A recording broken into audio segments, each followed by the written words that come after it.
terima kasih sudah mampir di The Mono. Di kesempatan kali ini aku coba akan cerita atau berbagi pengalaman tentang proses rekrutmen calon pegawai setempat atau local staff. Nah, mungkin sebagian dari teman-teman udah tahu kalau misalkan alhamdulillah aku keterima di local staff atau pegawai setempat KBRI Moskow, Rusia. Kemarin tuh ada banyak teman-teman yang nanya gimana sih Ren proses rekrutmennya, apa aja yang diperlukan, apa aja yang perlu disiapkan, terus kira-kira ada batasan umur atau enggak, kapan aja bukanya dan lain-lain. Nah, mungkin saya sedikit berbagi terkait proses itu di video kali ini. Yang perlu teman-teman ketahui dulu sebelum teman-teman ingin tertarik menjadi pegawai setempat atau local staff KBRI Indonesia di negara-negara luar. Teman-teman harus tahu kalau misalkan local staff atau pegawai setempat ini adalah pegawai kontrak. Jadi dia bukan PNS. Jadi kontrak selama 2 tahun dan itu bisa diperpanjang atau bisa diperbaharui kontraknya tergantung dari kinerja teman-teman. Terus apa aja proses-prosesnya, kapan bukanya? Nah, jadi Kemlu ini buka untuk proses rekrutmennya itu setiap setahun 2 kali biasanya. Jadi awal tahun antara Januari sampai April dan pertengahan tahun antara Juli sampai Oktober mungkin. Tapi untuk tahun kemarin yang 2020 proses rekrutmennya itu sampai saat ini bisa dibilang masih berlanjut atau masih ada orang-orang yang baru keterima di perwakilan-perwakilan Indonesia di negara-negara lain. Jadi mungkin ada kemungkinan, ini baru asumsi saja, belum tentu benar atau enggak, ada kemungkinan tahun sekarang 2021 pembukaannya itu mungkin akan digabung cuma 1 atau kalaupun memang tetap 2 mungkin akan ada di bulan-bulan depan. Karena yang tahun aku kemarin yang 2020 itu masih berjalan hingga saat ini. Nah, terus apa aja Ren prosesnya, seleksinya gimana, apa aja persyaratannya? Nah, nanti persyaratannya saya usahakan munculkan di sini lembarannya gitu dari Kemlu-nya, pembukaan local staff-nya. Tapi yang sejauh yang aku ingat itu yang jelas harus lulusan S1 semua jurusan, minimal 25 kalau tidak salah atau lupa, intinya ada minimal umurnya 20-an gitu. Nanti kita coba munculin di sebelah sini saya maksimalnya 45 tahun. Terus karena ini instansi pemerintah juga, jadi ada persyaratan tidak boleh terikat dengan instansi lain, pemerintah, PNS atau dan lain-lain, dan ada kayak tidak pernah diberhentikan secara tidak hormat di perusahaan instansi lain, seperti itu kira-kira. Terus apa aja prosesnya? Nah, prosesnya itu teman-teman pertama akan daftar dulu atau apply dulu ke Kemlu, ke pihak BSDM. Itu nanti teman-teman akan kirim berkasnya. Ada 2 cara ngirimnya, bisa lewat email atau surat elektronik, atau teman-teman bisa kirim langsung berkasnya ke kantor Kemlu, ke bagian BSDM-nya.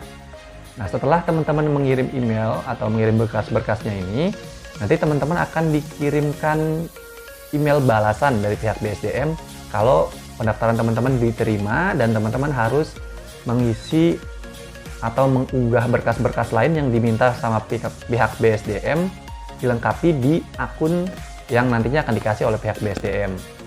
Nanti teman-teman akan dikasih tautan, akan dikasih akunnya. Nanti teman-teman lengkapin semua data diri, berkas-berkas di akun itu. Kalau udah dilengkapin semua berkas-berkasnya, nanti teman-teman akan mendapatkan email balasan kembali kalau teman-teman lolos seleksi berkas. Nah, pertanyaannya, ada nggak yang gagal di seleksi berkas? Ada. Kebetulan ada beberapa teman aku juga kemarin yang gagal di seleksi berkas. Kenapa? Nah, itu yang kita nggak tahu sebenarnya. Karena semua prosesnya ini benar-benar pure penilaian dari pihak BSDM Kementerian Luar Negeri.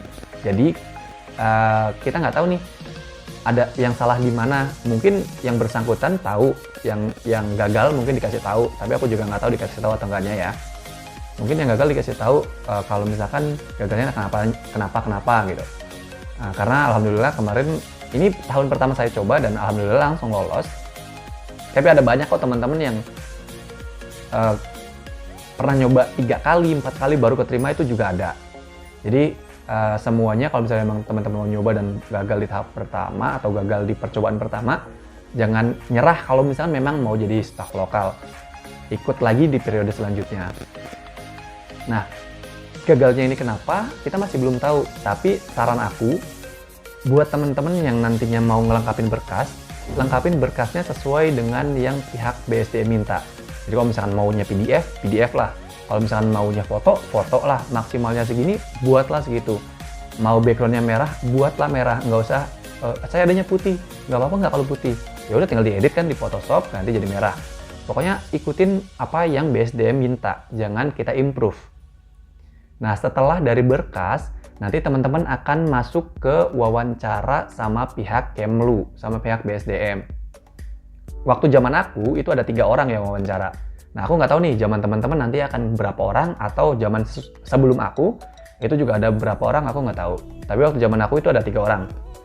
Nah, 3 orang ini, 2 orang bahasa Indonesia, 1 orang bahasa Inggris. Jadi, kalau misalkan teman-teman merasa bahasa Inggrisnya agak kurang, coba latihan lagi, coba belajar ngomong lagi. Sebenarnya nggak harus fluent banget, nggak harus fasih. Yang penting apa yang teman-teman ucapkan itu dimengerti sama pihak Kemlunya. Tapi lebih bagus kalau misalnya teman-teman bahasa Inggrisnya lancar, bahasa Inggrisnya fasih, itu lebih bagus. You're going to take someone's eye out. Besides, you're saying it wrong. It's Leviosa, not Leviosa. Nah, terus apa aja sih di wawancara ini yang ditanya? Nah, di wawancara ini yang ditanya sebenarnya sama kayak wawancara pada umumnya, tentang diri teman-teman dan tentang CPS itu sendiri. Apa yang teman-teman tahu tentang CPS? Teman-teman siap nggak kalau misalnya ditempatin di luar yang teman-teman mau? Teman-teman tahu nggak Indonesia punya beberapa perwakilan di luar negeri dan lain-lain. Jadi teman-teman harus belajar juga tuh tentang CPS, fungsi-fungsinya, dan tentang perwakilan kita tuh di luar negeri itu ada berapa banyak. Terus oh ya, kalau kemarin aku sempat ditanyain, kira-kira kalau misalkan mau ditempatin di mana? Ya aku jawab Rusia, Jepang, atau New Zealand. Karena ya aku lulusan sastra Rusia, jadi aku punya basic di Rusia dan pengen ke sana. Kalau Jepang sama New Zealand sebenarnya karena lebih ke suka aja sama negaranya. Kayak salah satu negara impian yang pengen aku kunjungin suatu saat. Nah, terus di counter attack tuh sama si bapaknya, dibilang, oke, tapi kamu tahu nggak tentang negara-negara di Afrika? Ya, aku jawab setahu aku, dan bapaknya bilang, kamu siap nggak kalau misalnya ditempatin di Afrika atau negara-negara Afrika? Nah, ya aku bilang siap pak. Kalau misalnya memang dari Kemlu atau dari KBRI-nya memutuskan untuk aku ditugaskan ke sana, aku siap. Aku bilang seperti itu. Jadi buat teman-teman yang memang mau jadi staf lokal, kalau misalkan teman-teman cuma mau nyari, saya pengen jadi staf lokal nih, tapi cuma di misalnya Korea doang, nggak mau di negara lain. Nah, itu aku nggak saranin sih, karena sulit nantinya. Kalau misalnya memang teman-teman mau ke Korea, ya berdoalah, berharaplah teman-teman akan ditempatkan di sana.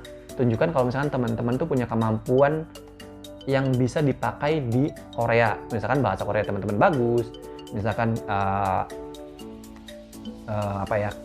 pengetahuan budaya Korea teman-teman bagus, teman-teman bisa misalkan tari atau mungkin kesenian-kesenian yang Korea di sana, itu mungkin bisa dijadikan nilai plus dan teman-teman mungkin akan ditempatin di Korea. Tapi teman-teman nggak menutup kemungkinan akan ditempatin di negara-negara lain. Jadi kayak persiapkan diri teman-teman untuk kemungkinan terburuk lah, kira-kira seperti itu. Ya sebenarnya nggak terburuk sih, cuma maksudnya di luar ekspektasi teman-teman. Nah, terus setelah wawancara sama pihak Kemlu, itu nanti teman-teman akan dikelompokkan dan akan diikutkan ke tes. Sebenarnya tes dari wawancara juga udah dikelompokin sih. Jadi nanti akan dikelompokkan kembali, nanti akan ada 2 tes. Tes yang pertama itu tes pengetahuan umum, tes yang kedua itu tes bahasa Inggris. Tes pengetahuannya umumnya ini apa aja sih? Nah, tes pengetahuan umumnya ini lebih ke pengetahuan tentang CPS, tentang Kementerian Luar Negeri, tentang undang-undang dan lain-lain.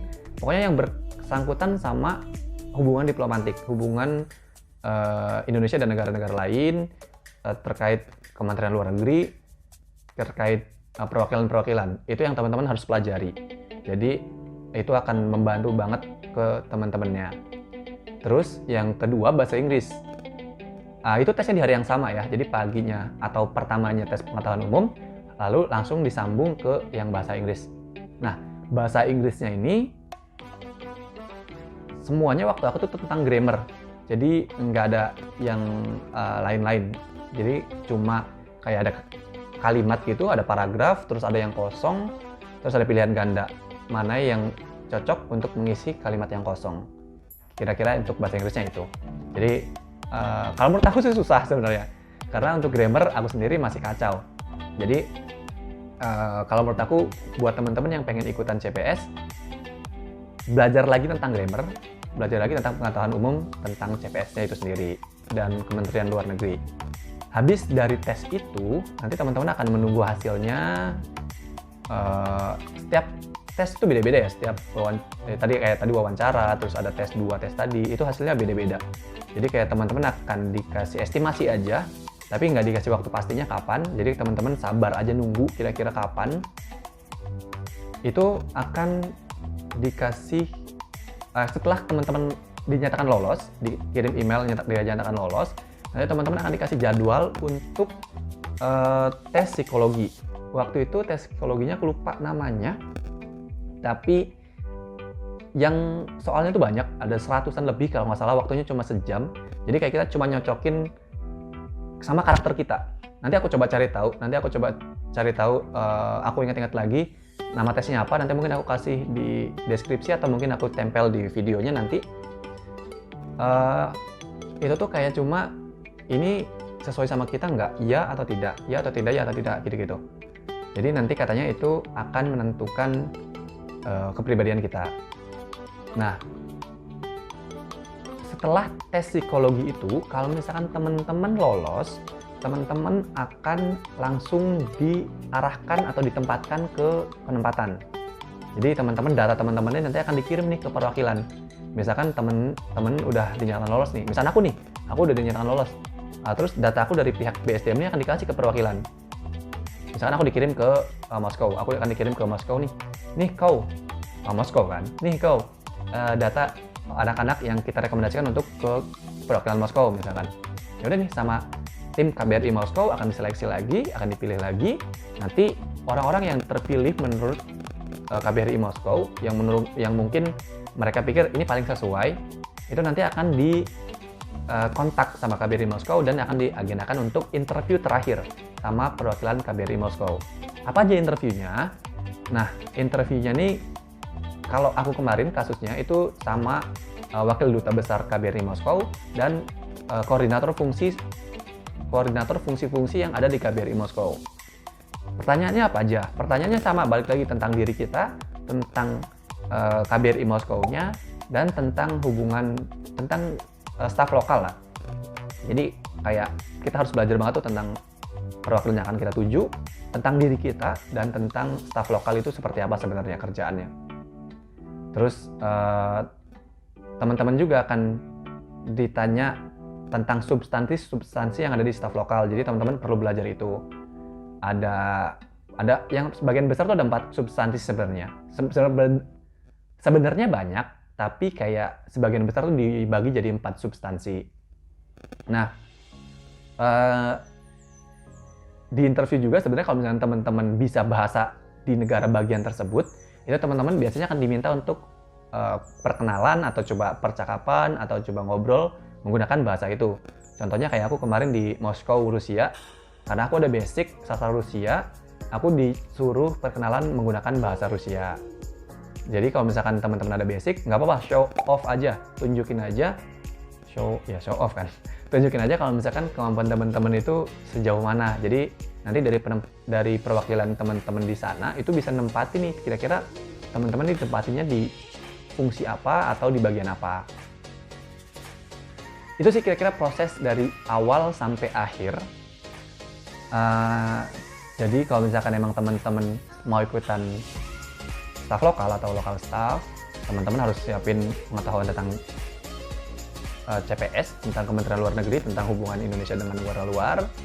Teman-teman harus siapin kemampuan bahasa Inggris kalian, seenggaknya bisa ngobrol, dan untuk grammarnya di tes tulis. Terus teman-teman juga harus siapin bahasa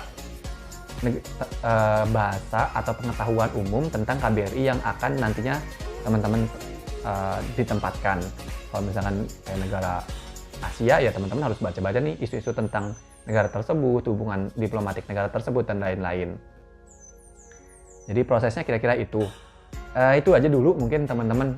Aku sharingnya tentang proses rekrutmennya dulu nih. Karena saat ini juga aku masih di Indonesia, baru akan berangkat nanti malam. Jadi untuk untuk hal-hal yang lain di luar proses rekrutmen, mungkin nanti akan aku buat video lagi tentang ya hal-hal yang mungkin perlu teman-teman ketahui di luar dari proses rekrutmen.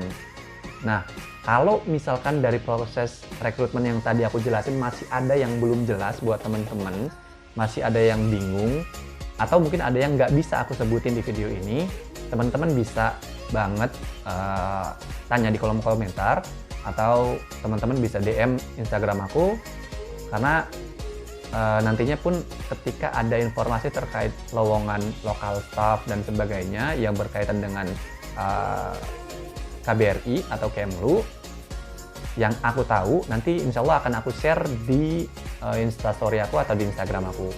Jadi kalau misalnya memang teman-teman mau update informasinya, bisa follow Instagram aku atau bisa tanya di Instagram aku. Oke, itu aja teman-teman yang bisa aku sharing. Kalau misalkan teman-teman suka, bisa like video ini. Kalau misalnya yang mau ditanya, bisa komen di kolom komentar. Kalau misalkan ngerasa bermanfaat buat teman-teman, bisa di-share ke teman-temannya yang lain. Itu aja, terima kasih, sampai jumpa.